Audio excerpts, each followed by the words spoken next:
そうしないと赤ちゃんには悪いことが起きる。ヘルデーってこれ。はい、皆さん、こんにちは。ヘルデイです。今日は自分の名前について話したいと思います。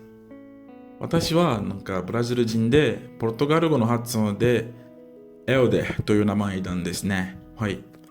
でも日本語と書いたら、それはちょっと、複雑な話になりますよね。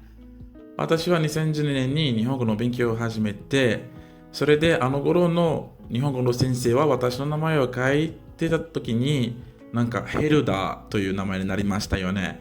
でもその最後の方は、英語の漢字がしたので、私は自分でちょっと書いたんですよね。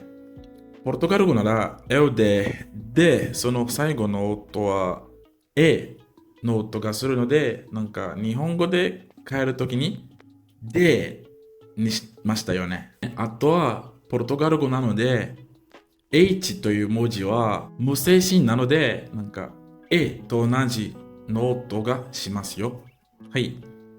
それで、ある日インターネットで外国人の名前の作り方についての記事読みました。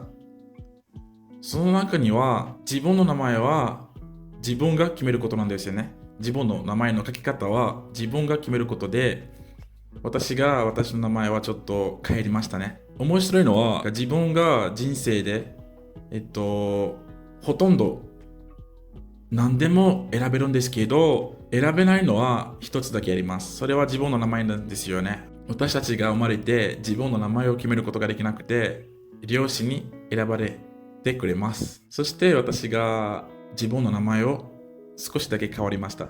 でも変わると言っても、同じですよね。ヘルで、ポルトガル語の発音みたいに変えました。はい。それに H という文字ですね。ポルトガル語なら A の音が同じして、でも私が小さい頃から名前を聞かれたたびに皆さんは H なしで書いてたんですね。それはちょっとあの頃私はずっと気になっていて、嫌なと思ったんですね。それで私がへというカタカナをつけて、皆さんはこれを読んだら私の名前は H という文字があるのを知りますよね。だから私がヘルデという名前にしました。決めましたよね。はい。あとは名前は2つですね。ジョゼ・エオデという名前なんです。ポルトガル語の発音で。ブラジルは南米の国ですね。スペイン語が話さない国はブラジルだけですね。はい。南米には。あとは全部スペイン語。ブラジルだけポルトガル語ですね。なので、ポルトガルとスペインのジョゼという名前は発音が違って、私が日本に行った時に友達ができて、Facebook の友達になりましたよね。それでその人たちは、私の名前はヘルデだけじゃなくて気づいていて、ジョゼ・エオデという名前を見ましたね。プロフィールにはジョゼ・エオデという名前があったから、皆さんはそれを見つけて、私が、ホセさんという、呼ばれるようになりました。でも、私は全然わからなかったんですね。スペイン語の J の音は、発音は、ほ、日本語のほと同じで、ポルトガル語なら、ジョの音がするんですよね。だから私の名前は、ジョゼオデという発音になります。はい。という呼び方になりますよね。はい。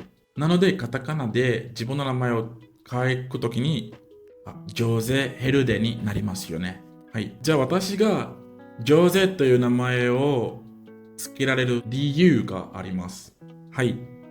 実はブラジルには少なくとも私が住んでいる地方、ブラジルの北東部には赤ちゃんは最大ちょっと待ってね。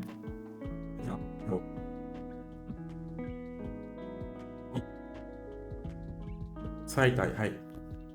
赤ちゃんが最体になんか首のとこには、結ばれたら、男の子ならジョゼという名前を作るんですね。あとは女の子ならマリアという名前をつくことが多いですね。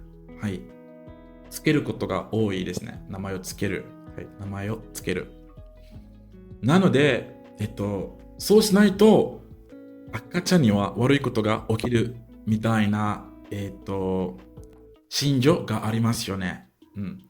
正直に言うと私はそのことをあまり、全然信じていないんですね。でも、両親はちょっと心配になっていて、ジョゼという名前をつけたらいいな、つけた方がいいよね。じゃあ、ジョゼ・ヘルデという名前になりました。はい。ローマン人の名前を皆さんが、日本人が読んでみたら、HELDER なんです。なのに、なんでヘルデ？この動画で説明したいんですね。じゃあ皆さん、これは以上ですね。皆さんに2つのお願いがありますよ。もしよかったら、この動画をいいねしてください。あとは、登録してください。そしたら本当に嬉しくなります。よろしくね。はい。今日の動画はこれだけですね。また。バイバイ。